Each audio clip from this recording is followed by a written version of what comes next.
Magandang gabi sa mahal kong mga taga-subaybay ng ating katatakutang kwento at misteryo.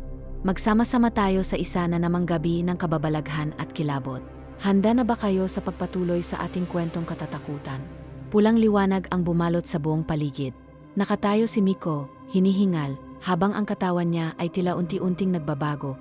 Ang kanyang mga matay nag-alab sa matingkad na dugo, at sa kanyang balat ay lumilitaw ang kakaibang mga marka na hindi niya kailanman nakita noon.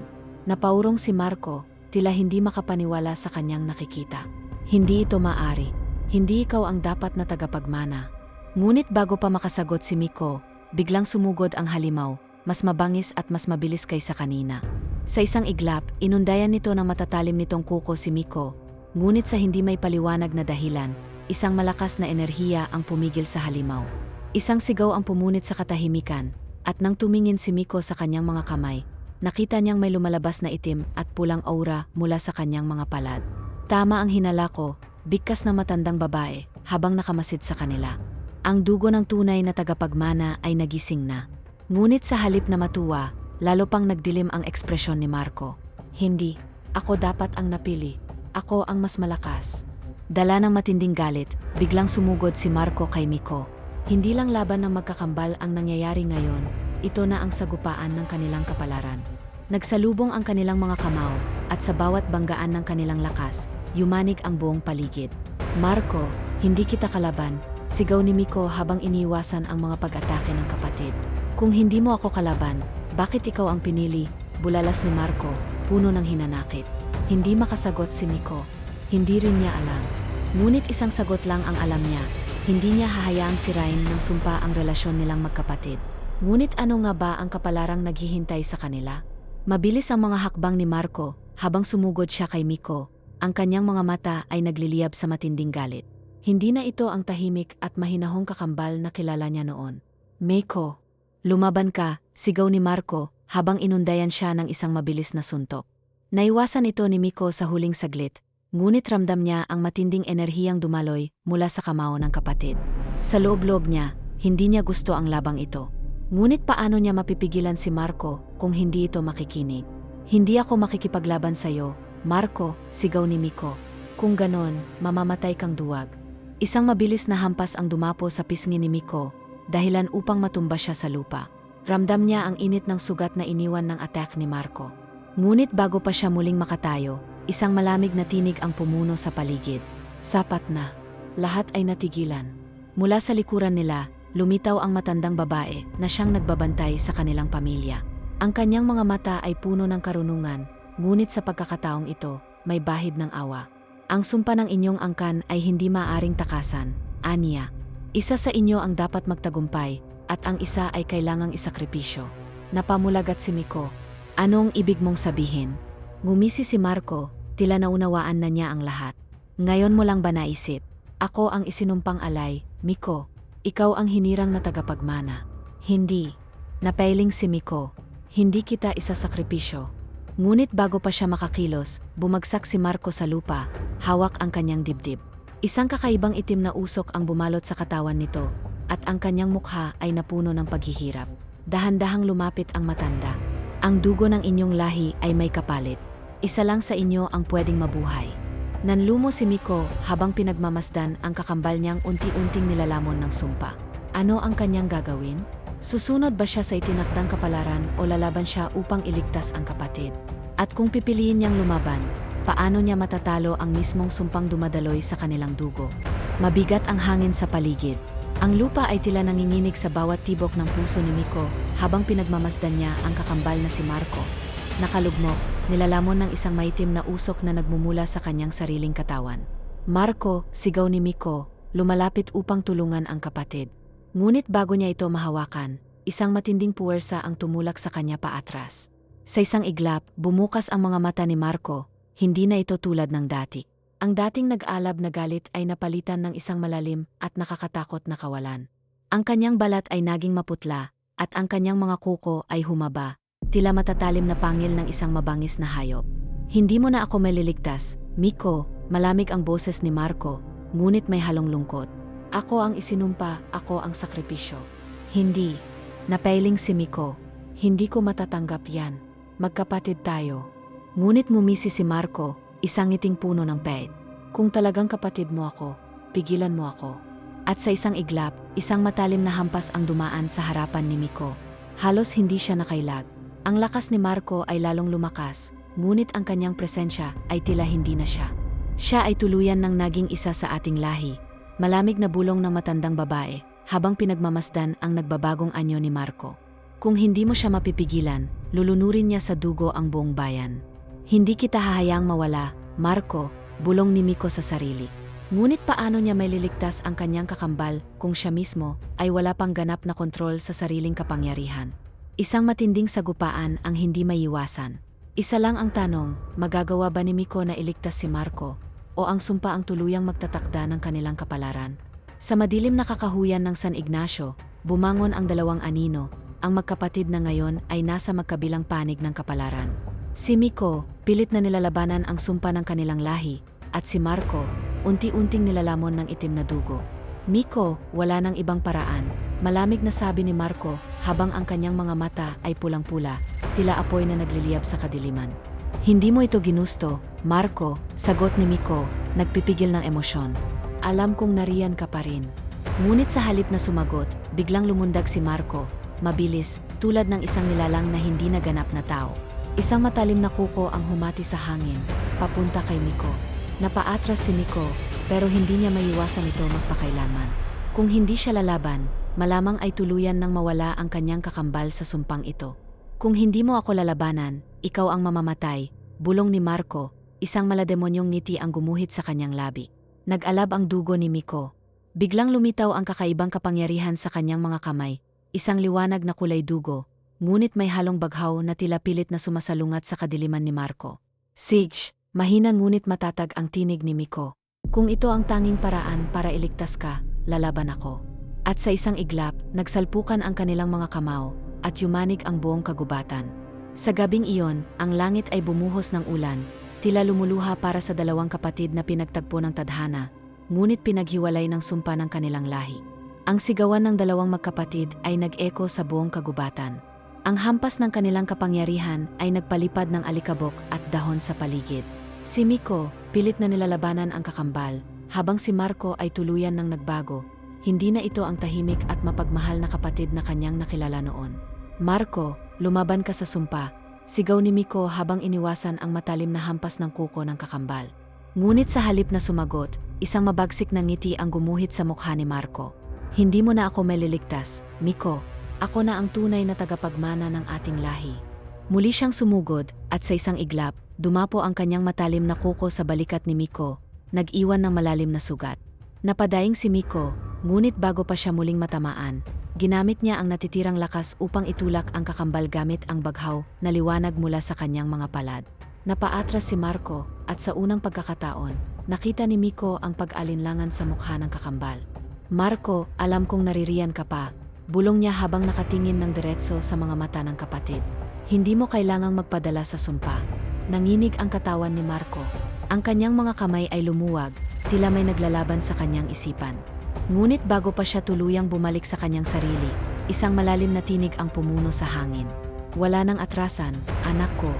Mula sa dilim, lumitaw ang isang matandang lalaki, maputla, may malalim na mata, at may presensyang nakakatindig balahibo.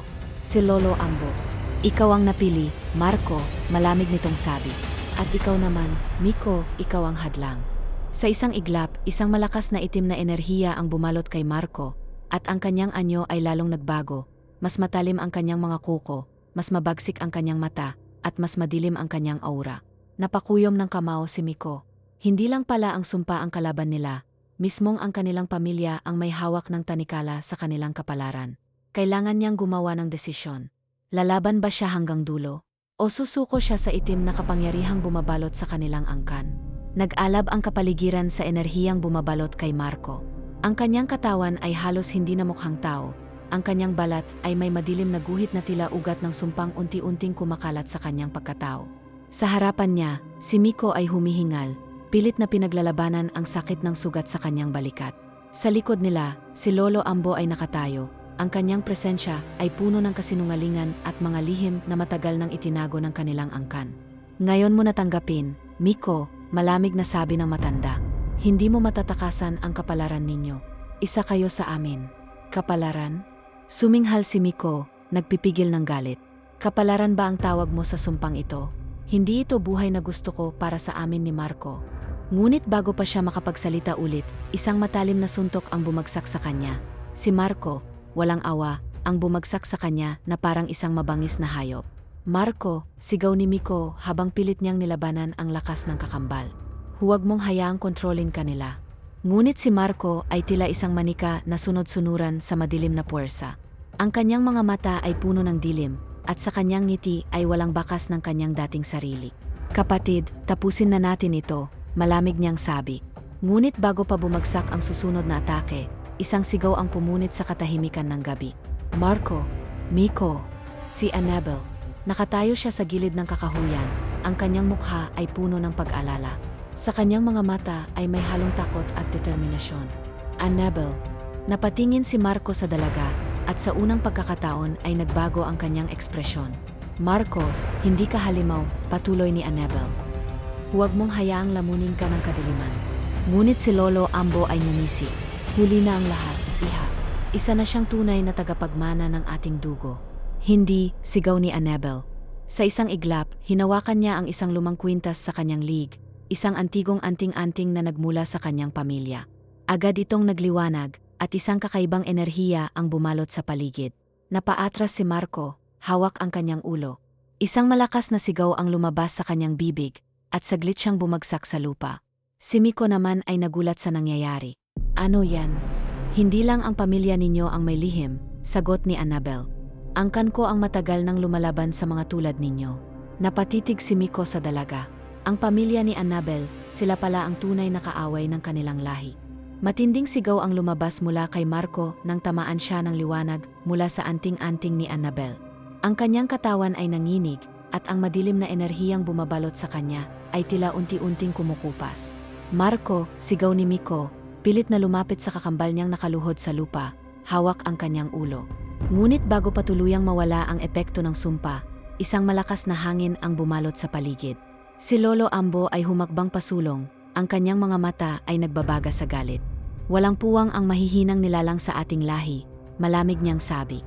Itinaas niya ang kanyang kamay, at mula rito ay lumabas ang isang maitim na usok na bumalot kay Marco. Napadaing si Marco, habang ang kanyang katawan ay muli na namang bumalot sa dilim.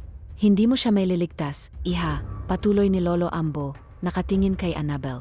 Ang dugong ito ay pag-ari namin, at wala kang magagawa upang baguhin ang kanyang kapalaran. Ngunit sa halip na matakot, mas lalong tumapang ang ekspresyon ni Annabel. Hinawakan niya ng mahigpit ang anting-anting at tumitig kay Lolo Ambo. Hindi ko hahayaan na matalo kami ng kasamaan mo. Isang matinding liwanag ang lumabas mula sa kanyang palad, at sa isang iglap, bumagsak si Lolo Ambo sa lupa. Napaatras ito, tila hindi makapaniwala sa kapangyarihan ng dalaga. Anong ginawa mo? Sigaw ni Lolo Ambo. Napatingin si Miko kay Annabel. Paano mo nagawa yon? Hindi lang kayo ang may lahing may sumpa, sagot ng dalaga. Ang pamilya ko ang matagal nang nagbabantay laban sa mga tulad ninyo. Ang anting-anting na ito ang susi para putulin ang sumpa ng inyong angkan. Nanlaki ang mata ni Miko. Kung ganun, may pag-asa pa si Marco. Tumango si Annabel. Pero kailangan nating magmadali. Kung tuluyang malamon ng kadiliman si Marco, baka hindi na natin siya may balik pa. Sa kanilang harapan, si Marco ay nakatayo na muli, ngunit sa pagkakataong ito, ang kanyang mga mata ay pulang-pula, at ang kanyang anyo ay hindi na pangkaraniwang tao. Humanda kayo, malamig niyang sabi. Dahil hindi na ninyo ako kapatid. Nakatayo si Marco sa harapan ni Miko at Annabel, ang kanyang mga mata ay kumikislap ng maladugong liwanag. Hindi na ito ang kakambal na nakilala ni Miko, isa na siyang nilalang na pinamumugaran ng kadiliman. Miko, bulong ni Annabel, habang mahigpit na hawak ang kanyang anting-anting. Hindi natin siya maaring labanan ng basta-basta. Mas malakas na siya ngayon. Napakuyom ng kamao si Miko. Pero hindi ako susuko. Hindi ko hahayaang mawala ang kapatid ko. Nakangiti si Marco habang dahan-dahang lumalapit sa kanila. Hindi mo na ako maliligtas, kapatid. Wala nang Marco, ako na ang tunay na tagapagmana ng ating dugo. Mabilis siyang sumugod, isang hindi makataong bilis ang ginamit upang makalapit kay Miko. Sa isang iglap, isang matalim na kuko ang dumapo sa lig ng kanyang kakambal. Miko, sigaw ni Annabel. Ngunit bago tuluyang masaktan, nagawa ni Miko na itulak si Marco. Pareho silang bumagsak sa lupa, ngunit mabilis na tumayo si Marco, para bang wala siyang naramdaman. Hindi ka na mananalo sa akin, kapatid. Sa pagkakataong iyon, napagtanto ni Miko ang katotohanan. Hindi ito isang laban na matatapos sa suntukan o sa simpleng pagsuway sa lahi nila. Kailangang may mas malalim pang gawin upang mabawi si Marco. Lumapit si Annabel kay Miko at bumulong, "Miko, may paraan para maputol ang sumpa." Pero delikado. Napatingin si Miko sa dalaga. "Ano ang dapat kong gawin?" "Ang dugo mo," sagot ni Annabel. "Ikaw lang ang makakabali ng sumpa ni Marco, dahil ikaw ang kakambal niya. Magkahati kayo sa parehong dugo." Nanlaki ang mata ni Miko. "Ano?" Bago pa siya makapagtanong pa, biglang sumugod si Marco. Napasigaw si Annabel habang tinulak si Miko palayo, ngunit inabot ng kamay ni Marco ang braso ng dalaga. "Huwag," sigaw ni Miko, ngunit huli na. Sa isang iglap, narinig ang malakas na sigaw ni Annabel nang sumirit ang dugo mula sa kanyang balikat. Napaatras siya, hawak ang sugat na nilikha ng matalim na kuko ni Marco. "Isa ka lang hadlang," malamig na sabi ni Marco, "at alisin ko ang lahat ng humaharang sa akin." Ngunit sa kabila ng sakit, itinayo ni Annabel ang kanyang sarili. Ang anting-anting ay patuloy na kumikislap sa kanyang lig. "Kung gusto mong tapusin ito, Marco," bulong niya, "dumaan ka muna sa akin." Mabilis na pumintig ang dibdib ni Miko habang nakikita ang duguang si Annabel, ngunit hindi niya pwedeng hayaan na manaig ang takot. Sa harapan niya, si Marco ay nakatayo, hindi na bilang kapatid, kundi bilang isang nilalang na pinamumugaran ng kasamaan. "Miko," bulong ni Annabel habang mahigpit na hawak ang sugat sa kanyang balikat, "kailangan mong gawin na." Naguguluhan si Miko. "Ano ang dapat kong gawin?" "Hating dugo," sagot ni Annabel. "Ang dugong dumadaloy sa iyo at kay Marco ay isa. Kung nais mong iligtas siya, kailangan mong yalay ang sarili mong dugo upang mabali ang sumpa." Napatingin si Miko kay Marco, na ngayoy palapit na sa kanila. Isang nakakatakot na ngiti ang nakaukit sa kanyang labi. "Isa lang ang pwedeng mabuhay sa ating dalawa, kapatid," anya. Hindi na nagdalawang isip si Miko. Kinuha niya ang isang matulis na bato sa lupa at walang pag-alinlangang hiniwa ang kanyang palad. Agad na bumalong ang dugo na siyang nagpakislap sa anting-anting ni Annabel. Sa isang iglap, parang may matinding hangin na umalimbukay sa paligid. Napahinto si Marco, tila nasasaktan sa liwanag na biglang bumalot kay Miko. "Anong ginawa mo?" sigaw niya. "Muli kitang ibabalik, Marco," bulalas ni Miko. Itinaas ni Annabel ang anting-anting, at ang dugong tumutulo mula sa kamay ni Miko ay tila humalo sa hangin. Napasigaw si Marco habang isang matinding enerhiya ang bumalot sa kanyang katawan. Ngunit, sapat ba ito upang baliin ang sumpa? O mas lalo lang nitong gigisingin ang tunay na halimaw sa kanyang loob? Sumirit ang pulang liwanag mula sa sugatang palad ni Miko. Naghahalo sa hangin ang dugo niya at ang mahiwagang enerhiya mula sa anting-anting ni Annabel. Napapikit siya sa sakit, ngunit hindi siya umatras. Si Marco naman ay napaurong, hawak ang ulo na tila may kung anong bumabangga sa kanyang isipan. Ang dati niyang malamlam na mga mata ay nag-alab sa panibagong ningning, tila bumabalik sa kanya ang isang matagal nang nakalimutang alaala. "Ano ito? Anong ginagawa mo, Miko?" sigaw niya. Tinatangka niyang lumapit ngunit bumabalikwas ang katawan niya na parang nilalamon ng sariling anino. "Binabawi kita, Marco," sagot ni Miko habang patuloy na tumutulo ang dugo sa kanyang palad. "Ayokong maging ganito ka. Huminto ka. Hindi mo naiintindihan." Sa isang iglap, dumilim ang langit. Dumagundong ang lupa sa ilalim nila, at isang nakabibinging alulong ang umalingaw-ngaw sa buong kagubatan. Sa kabila ng kirot at takot, nanatili si Miko sa kanyang pwesto. "Annabel, gawin mo na," utos niya. Mabilis na lumapit si Annabel, hawak ang anting-anting. Sa pagkakataong ito, bumukas ang lupa sa ilalim ng mga paa ni Marco, at mula rito, isang matandang lalaki ang lumitaw. Si Lolo Ambo. "Mga apo ko, huli na ito," bulong ng matanda, ang kanyang mga mata ay puno ng lungkot. "Ang dugo ninyo ay itinakda ng magbuklod sa kasamaan, ngunit may paraan pa upang malabanan ito." Napatingin si Miko kay Marco, na ngayoy nanginginig sa epekto ng ritual. "Paano, Lolo? Ano ang dapat naming gawin?" Humakbang si Lolo Ambo palapit sa kanila, ang kanyang mga kamay ay lumulutang sa hangin, mistulang nagkakaroon ng sarili nitong enerhiya. "Isa sa inyo ang kailangang pumili, maging ganap na tagapagmana ng sumpa o wakasan ito, sa halagang hindi nyo inaasahan." Nagkatinginan ang kambal. Isa sa kanila ang kailangang magbuwis ng buhay. Nag-alimpuyo ang hangin sa paligid. Ang lupa'y patuloy na umaalon na parang may buhay, at ang liwanag mula sa anting-anting ni Annabel ay pilit na lumalaban sa dilim na bumabalot kay Marco. Miko, mahina ngunit madiin ang boses ni Lolo Ambo. Piliin mo na. Ang sumpay hindi matatapos kung walang isa sa inyo ang magsasakripisyo. Nanigas ang katawan ni Miko.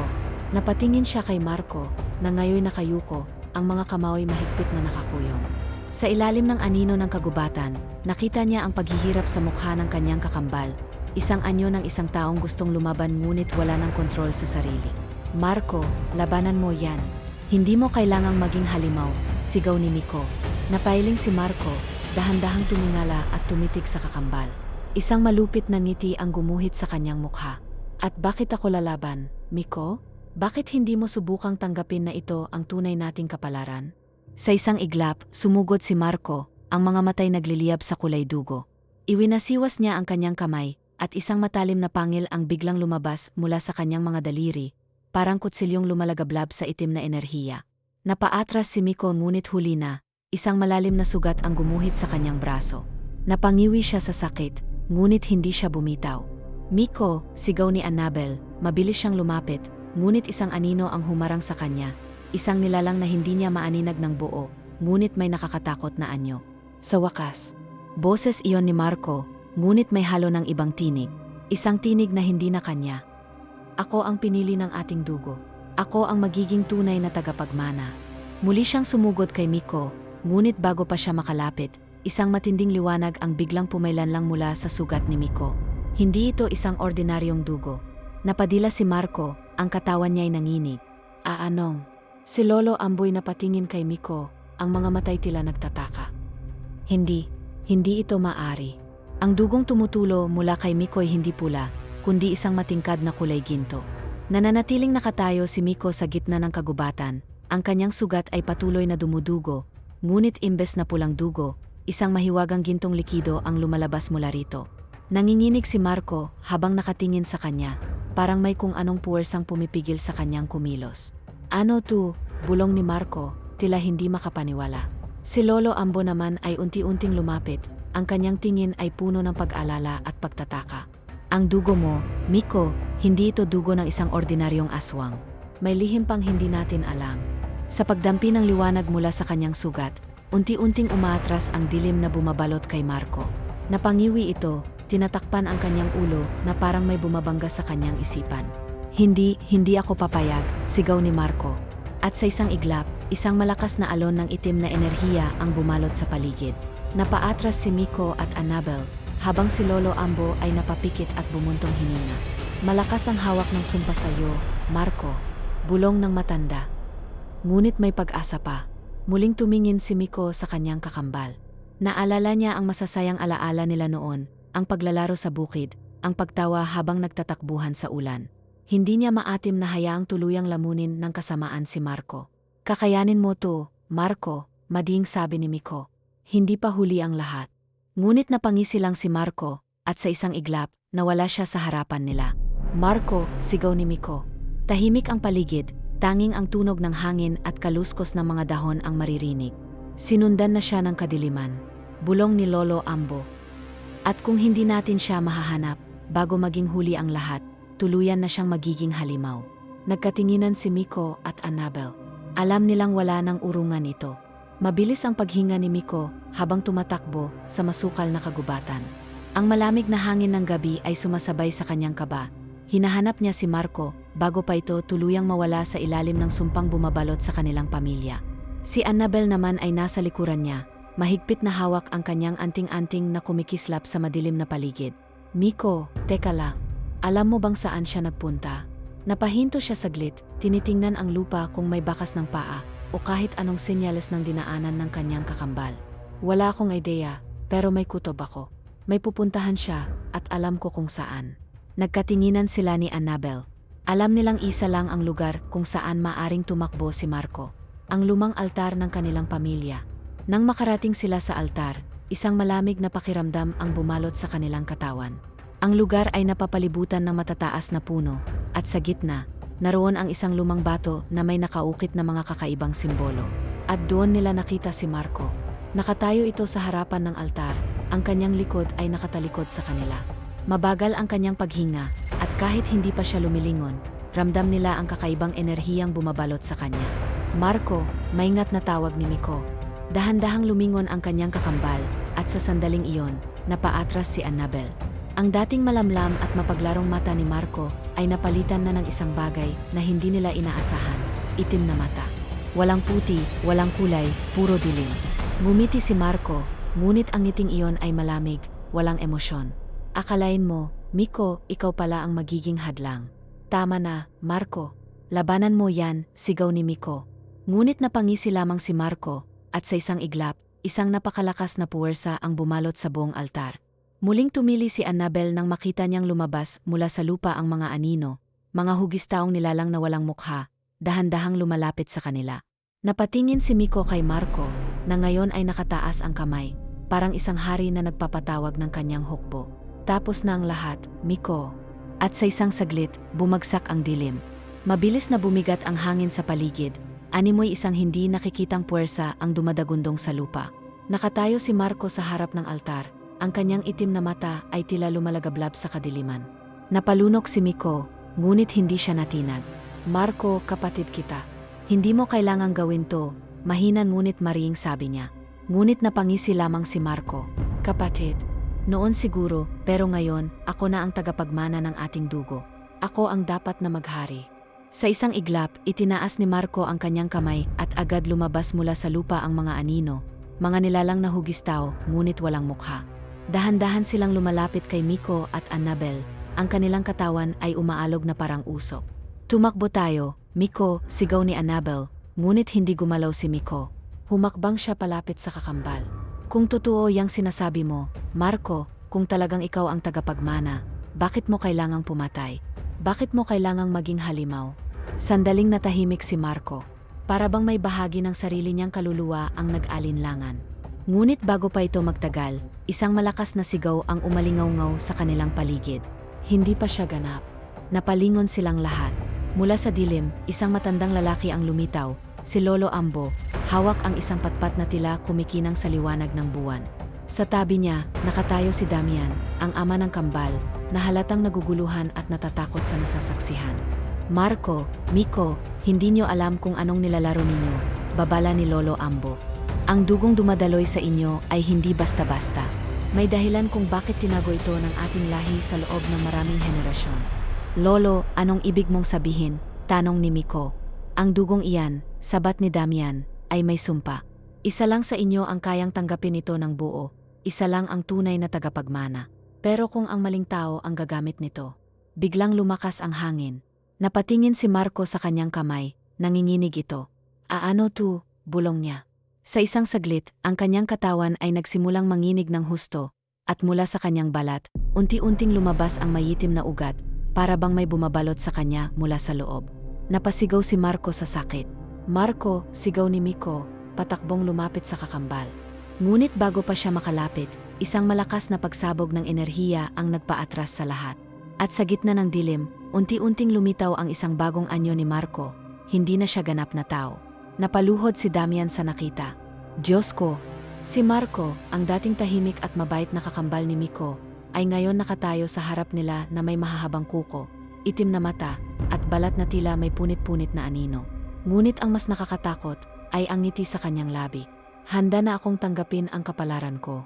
Nanlalamig si Miko habang nakatitig sa anyo ng kanyang kakambal. Si Marco, na dating mapagmahal at tahimik, ay nagbago, tila isa ng nilalang na hindi niya kilala. Ang kanyang balat ay may bahid ng mayitim na ugat, ang kanyang mga kuko ay mahahaba at matatalas, at ang kanyang mga mata, itim at walang emosyon, ay nagmamasid sa kanila na parang isang hayop na naghahanap ng susunod na bibiktimahin. Marco, anong ginawa mo? Mahinan ngunit nanginginig na tanong ni Miko. Napangiti si Marco, ngunit hindi ito isang ngiti ng tuwa, ito ay isang ngiti ng isang nilalang na nagising mula sa kanyang pagkakahimbing. Hindi mo ba naiintindihan, Miko? Bumaba ang kanyang tinig, ngunit ramdam sa bawat salita ang nangingibabaw na kapangyarihan. Ako ang itinakdang tagapagmana ng ating lahi. Ito ang tunay kong anyo. Napalunok si Miko, ngunit bago pa siya makasagot, biglang sumigaw si Damian. Hindi ito ang itinakda para sa inyo. Lumapit ang kanilang ama, bakas sa mukha ang matinding takot at pag-alala. Si Lolo Ambo naman ay mahigpit na nakahawak sa kanyang patpat, tila handang ipagtanggol sila anumang oras. Ngunit hindi natinag si Marco. Sa halip, lumapit siya kay Damian, mabagal ngunit puno ng panggigipit. Tay, alam kong itinago mo sa amin ang totoo. Alam mong may sumpa ang dugo natin, kaya mo kami pinaglayo ni Miko. Pero ano ang nangyari? Bumalik pa rin ako sa tunay kong kapalaran. Hindi mo naiintindihan, Marco, sigaw ni Damian. Ang kapangyarihang yan ay hindi isang biyaya, ito ay isang sumpa. At kapag tinanggap mo ito ng buo, hindi ka na magiging tao. Sa halip na matakot, natawa si Marco.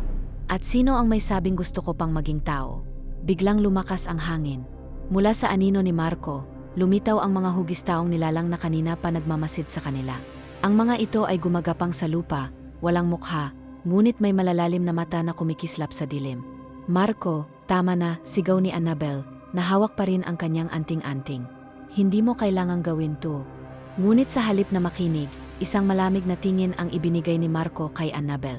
At sino ka para magsabi sa akin ng dapat kong gawin? Napaatras si Annabel, ngunit bago pa siya makalayo, isang anino ang biglang lumitaw sa likuran niya. Mahigpit siyang hinawakan, dahilan upang mapasigaw siya sa takot. Annabel, sabay na sigaw ni Miko at Damian. Mabilis na kumilos si Miko, tumakbo siya papalapit sa kakambal. Marco, hayaan mo siya. Ngunit bago pa siya makalapit, isang napakalakas na puwersa ang tumama sa kanyang katawan, dahilan upang siya ay tumilapon papunta sa isang puno. Napahiyaw siya sa sakit, habang ramdam niya ang matinding hapdi sa kanyang likuran. Napangiti si Marco habang pinapanood ang kanyang kakambal na naghihingalo sa lupa. Miko, hindi mo ako matatalo. Hindi mo kailanman kayang tumbasan ang kapangyarihan ko. Ngunit bago pa siya muling makalapit kay Annabel, isang malakas na liwanag ang biglang bumalot sa paligid. Mula sa likuran, nakatayo si Lolo Ambo, nakataas ang patpat na tila naglalabas ng kakaibang enerhiya. Hindi kita hahayaang magtagumpay, Marco, sigaw ng matanda. Isang bagso ng liwanag ang tumama kay Marco, dahilan upang mapasigaw siya sa sakit. Sa kabila ng kanyang puwersa, hindi niya kayang labanan ang kapangyarihang hatid ng kanyang sariling lahi. Napaluhod siya, hawak ang kanyang ulo, habang unti-unting bumabalik ang kanyang balat sa normal. Nagulat si Miko sa nakita. Lolo, anong ginagawa mo? Hindi sumagot si Lolo Ambo, bagkus ay mas lalo pang pinatindi ang enerhiyang ibinubuga ng kanyang patpat. Ngunit sa isang iglap, isang nakakatakot na tinig ang pumuno sa paligid, isang tinig na hindi galing kay Marco, kundi mula sa mismong hangin. Hindi ninyo siya mahahadlangan. Siya ang aking napili. Biglang lumakas ang pag-uga ng lupa, at mula sa ilalim, isang napakalaking anino ang lumitaw, isang nilalang na may pulang mata at matutulis na pangil. Napaatras si Damian. Diyos ko, totoo pala ang lahat ng alamat. Napatitig si Miko sa nilalang na unti-unting lumilitaw mula sa lupa. At sa puntong iyon, napagtanto niya, hindi lang si Marco ang kanilang kalaban. May mas malaki pang puwersang nagmamanipula sa kanilang lahi, at ang tunay na digmaan ay nagsisimula pa lamang. Tahimik ang buong San Ignacio ng gabing iyon, ngunit sa loob ng lumang bahay ng pamilya ni Damian, isang matinding sigalot ang nagaganap. Nakaupo si Damian sa lamesa, halatang balisa, habang si Lolo Ambo naman ay tahimik na nakatayo sa sulok, mahigpit na hawak ang kanyang patpat na may ukit ng sinaunang mga simbolo. Si Miko ay nakasandal sa dingding, may pilat pa sa braso mula sa nangyaring labanan sa kakambal niyang si Marco. Samantala, si Marco naman ay nakakulong sa isang silid sa ibaba ng bahay, mahigpit na nakagapos ng lubid na hinaluan ng asin at pinagpala ng albularyo sa bayan. Hindi siya gumagalaw, ngunit ang kanyang mga mata ay dilat, puno ng galit at pangungutya. Tay, hindi natin siya pwedeng iwanan lang diyan, sabi ni Miko. Kapatid ko pa rin siya. Anak, wala na ang kapatid mo, mahinan ngunit matigas na sagot ni Damian. Ibang nilalang na ang nasa loob ng katawan niya. Biglang may malakas na paggalaw mula sa silid kung saan nakakulong si Marco. Kasabay ng isang nakakakilabot na hagikik, unti-unting bumangon si Marco mula sa kanyang pagkakahiga. Sa tingin nyo, kaya nyo akong ikulong ng ganito? Malamig ang kanyang tinig. Miko, hindi mo ba nararamdaman? May parte sa iyo na humihila sa akin. Napaatras si Miko, biglang lumamig ang paligid. Hindi niya may tanggi, mula nang magising ang kanilang dugo, may kakaibang sigaw sa loob ng kanyang isip. Isang bulong na nagtutulak sa kanya, nayakapin ang kapangyarihang dumadaloy sa kanyang mga ugat. Ngunit bago pa siya matukso, biglang tumunog ang kampana ng simbahan sa bayan, 12:00 na ng hating gabi. Doon nila naramdaman ang mas malakas pang presensya sa labas ng bahay. Hindi lang si Marco ang dapat nilang alalahanin. Dumarating na sila, bulong ni Lolo Ambo, habang bumagsak ang malamig na hangin sa paligid. Sa labas, sa gitna ng madilim na kakahuyan, unti-unting lumilitaw ang mga nilalang na matagal nang natutulog sa anino ng kanilang lahi. At ngayong nagising ang tunay na tagapagmana, oras na upang ang sumpa ng dugo ng kambal ay tuluyang lumukob sa buong San Ignacio. Sa loob ng lumang bahay ng pamilya ni Damian, patuloy ang tensyon sa pagitan ng magkakambal. Nakagapos pa rin si Marco sa silid, ngunit kahit mahigpit ang pagkakatali sa kanya, ramdam ng lahat ang lumalakas na puwersa ng kanyang presensya. Si Miko, na nakatayo sa labas ng silid, ay hindi mapakali. Sa kabila ng takot at galit niya sa kakambal, hindi niya may tanggi ang unti-unting pag-usbong ng isang misteryosong koneksyon sa pagitan nila. Isang ugnayang hindi niya maintindihan, ngunit parang may boses sa loob niya na humihimok sa kanya na lumapit. Miko, lumayo ka riyan, babala ni Damian habang hawak ang itak na binendisyunan ng albularyo. Huwag kang magpapalinlang. Napatingin si Miko sa kanyang ama, halatang nag-alangan. Alam niyang nagbago si Marco, ang kapatid na lumaking mabait at masunurin sa kanilang Lolo Ambo at Lola Feliza sa probinsya. Ngunit ngayon, may kung anong kakaiba sa kanyang mga mata, tila may ibang nilalang na nasa loob ng kanyang katawan. Biglang natahimik ang paligid, tumigil ang mga kuliglig, at tila huminto ang paggalaw ng hangin. Nararamdaman niyo ba yan? Mahina ngunit puno ng kaba ang tinig ni Lolo Ambo. Hindi lang si Marco ang problema natin. Dahan-dahang lumingon si Damian sa bintana, at doon niya nakita ang anino ng mga nilalang sa kakahuyan. Dumadami sila, at ang kanilang mga mata ay nagliliwanag sa dilim. Aswang, bulong ni Damian, hinigpitan ang hawak sa itak. Ngunit bago pa sila makakilos, isang malakas na tawa ang pumuno sa buong bahay. Hindi niyo ako kailangang bantayan, ani Marco, ang kanyang tinig ay mas malalim at mas malamig kaysa dati. Dumarating na sila upang kunin ang itinakda. Mabilis na tumakbo si Miko palayo sa silid, ngunit biglang gumalaw ang mga lubid na nakagapos kay Marco. Isa-isang napunit ang mga ito at kasabay ng isang malakas na sigaw, bumangon si Marco mula sa kanyang pagkakagapos. Ang kanyang mga mata ay pulang-pula at ang kanyang katawan ay tila pinagmumulan ng isang kakaibang enerhiya. Miko, panahon na para tanggapin mo ang dugo natin, bulong ni Marco, dahan-dahang lumalapit sa kakambal. Ngunit bago pa niya mahawakan si Miko, isang matalim na sibat ng kahoy ang bumaon sa sahig sa pagitan nila. Sa may pintuan, nakatayo si Annabel, hawak ang isang matandang sandata na mula sa kanilang pamilya. Hindi kita hahayaang kunin ang taong mahal ko, matapang na sabi niya. Napatingin si Marco kay Annabel, at isang mapait na ngiti ang lumitaw sa kanyang mukha. Kung ganoon, Anya, hindi lang ako ang kalabanin mo, kundi pati ang kakambal ko. Napatingin si Miko kay Marco, at sa unang pagkakataon, naramdaman niyang may isang bahagi sa kanya ang unti-unting nagigising. Isang bahagi na hindi niya alam kung kaya pa niyang pigilan. Ipagpatuloy. Please like, share and subscribe on my YouTube channel. Salamat sa pakikinig at panunood sa mga kwentong katatakutan at misteryo. Hanggang sa muli.